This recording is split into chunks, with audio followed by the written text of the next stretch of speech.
Hello everyone, welcome back to another video on MBBS Mentor. Hope you all are well. ये video है हमारी मिशेलिस maintain constant के बारे में कि जिसे हम KMB कहते हैं।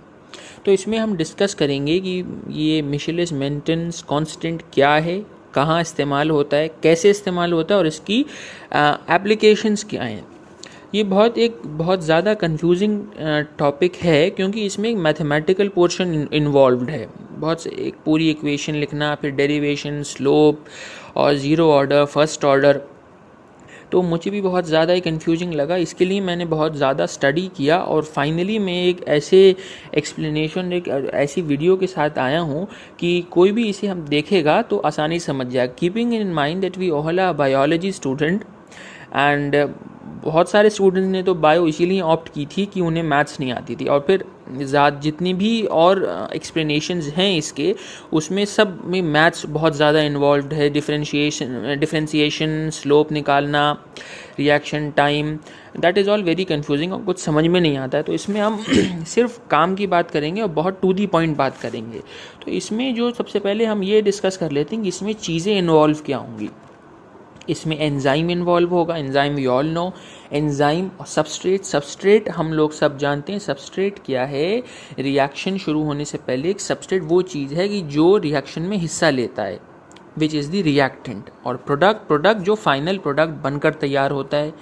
ES कॉम्प्लेक्स यानी एंजाइम और सबस्ट्रेट कॉम्प्लेक्स। एंजाइम जब किसी सबस्ट्रेट पर एक्ट करता है तो पहले एक एंजाइम सबस्ट्रेट कॉम्प्लेक्स बनाता है, फिर प्रोडक्ट बनाता है। So that was all. अब हम बात करते हैं कि ये मिशेलिस मेंटेन कांस्टेंट क्या है, ये क्या करता है। तो मिशेलिस मेंटेन कांस्टेंट जो है ये सबस्ट्रेट की कंसंट्रेशन बताता है। सबस्ट्रेट की कंसंट्रेशन बताता है कब? व्हेन रिएक्शन वेलोसिटी, जब रिएक्शन की वेलोसिटी जो है मैक्सिमल वेलोसिटी की 1/2 होती है। आई गो अगेन। मिशेलिस मेंटेन कांस्टेंट जो है ये सबस्ट्रेट की कंसंट्रेशन बताता है कब? तब जब रिएक्शन की वेलोसिटी जो है Vmax की हाफ हो, बस उसको हम मिशेलिस मेंटेन कांस्टेंट कहते हैं। अब इसको it can also be thought of as a measure to of how well substrate complexes with a given enzyme, otherwise known as binding affinity। यानी इसका ये मतलब है कि एक मिशेलिस मेंटेन कांस्टेंट ये भी हमें बताता है कि एक सबस्ट्रेट जो है वो एंजाइम के साथ कैसे रिएक्ट कर रहा है, उसका नेचर क्या है, बहुत ज़्यादा फास्ट है, बहुत स्लो है, या रिएक्ट ही नहीं कर रहा है, या उसकी बाइंडिंग एफिनिटी क्या है। So this was the all. Now coming to the equation. Simple equation है, ये है आपका एंजाइम और ये है सबस्ट्रेट। हमने एंजाइम के अंदर सबस्ट्रेट डाला।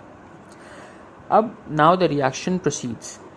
ES कॉम्प्लेक्स फॉर्म होगा, enzyme substrate complex. We all know कि एंजाइम एक्ट करने से, जब एंजाइम उस पर एक्ट करता है तो प्रोडक्ट फॉर्म करने से पहले एक टेम्परेरी सबस्ट्रेट बनाता है कि जिसको हम ES कॉम्प्लेक्स कहते हैं। नाउ द ES कॉम्प्लेक्स पे again it goes on to form the enzyme and product complex. Enzyme अलग हो जाता है, प्रोडक्ट फॉर्म होता है। एंजाइम ओवरऑल रिएक्शन में अनयूज रहता है। सबस्ट्रेट के अंदर हमने एंजाइम डाला, रिएक्शन हुई, ES बन गया एंजाइम और सबस्ट्रेट कॉम्प्लेक्स, फिर रिएक्शन हुई, प्रोडक्ट फॉर्म हो गया, एंजाइम अलग हो गया। So this was the entire thing. Now अब ये इक्वेशन है आपकी, ये है आपकी KM equation, Michaelis Menten equation. V0 क्या है? V0 is the initial velocity. V0 जो है is equals to Vmax। Vmax कब? सबस्ट्रेट कॉन्सेंट्रेशन पर। सबस्ट्रेट कॉन्सेंट्रेशन की Vmax जब होगी ऊपर तब, एंड नीचे जो है it is KM plus substrate concentration. This is the Vmax। अब KM कैसे कैलकुलेट करेंगे इसकी भी ये मैं आगे थोड़ी देर में बताऊंगा। Now coming to all these abbreviation. K1 क्या है?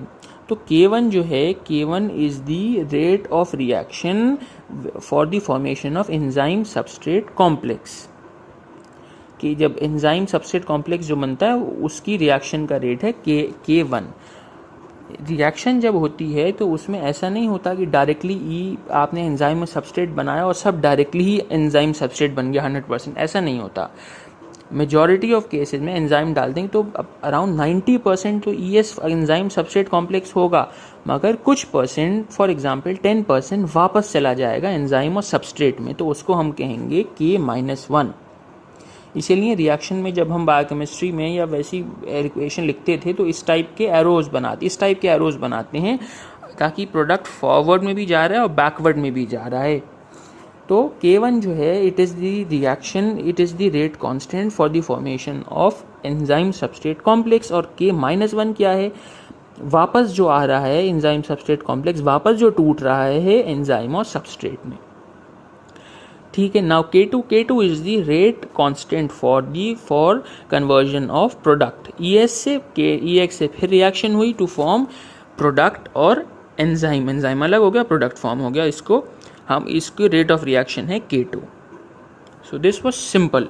नाउ कमिंग अगेन, अब हमने वो डिस्कशन किया था कि Km कैसे निकालें। तो Km निकालने का सिंपल फॉर्मूला ये है, ये आपको और बुक्स में नहीं मिलेगा, मैंने बहुत ढूंढ कर निकाला है, सो प्लीज़ कॉन्सेंट्रेट। Km का फॉर्मूला क्या है, Km is equals to K-1 rate of reaction तब जब एंजाइम सबस्ट्रेट कॉम्प्लेक्स से वापस जाके फिर से सबस्ट्रेट बन रहा था, plus K2 rate of reaction when product was being form और डिवाइडेड बाय K1 यानी simple rate of reaction to form enzyme substrate complex. So this is the Michaelis Menten equation का Km निकालने का फॉर्मूला। अब ये जब हम बात करते हैं तो अब हम एजम्पशंस लेते हैं, कुछ एजम्पशंस लेते हैं। क्या एजम्पशंस लेते हैं, that the concentration of enzyme is less and substrate is more. Enzyme की कंसंट्रेशन कम है और सबस्ट्रेट की ज़्यादा है। ऑफ कोर्स सबस्ट्रेट ज़्यादा होता है, एंजाइम थोड़ा सा ही डाला जाता है। Number 2, it is in steady state है और initial velocity is there is some initial velocity also.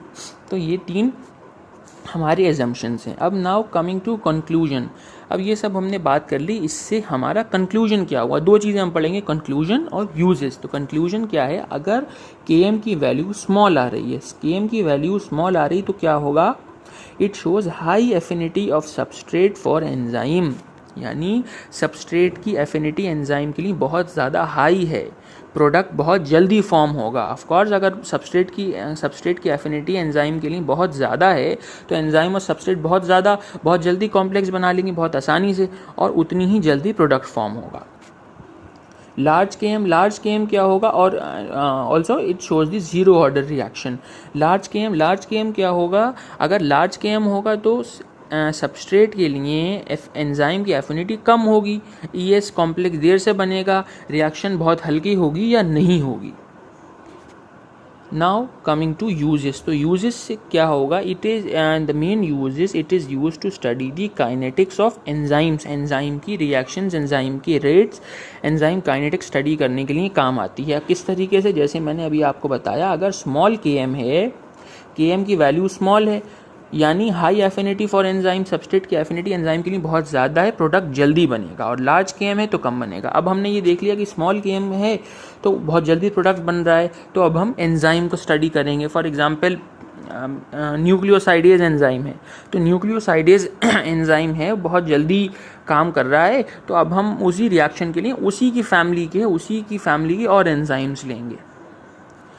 तो इस तरीके से ये हमारा मदद करता है Km रिएक्शन को स्टडी करने में। So that was all for today.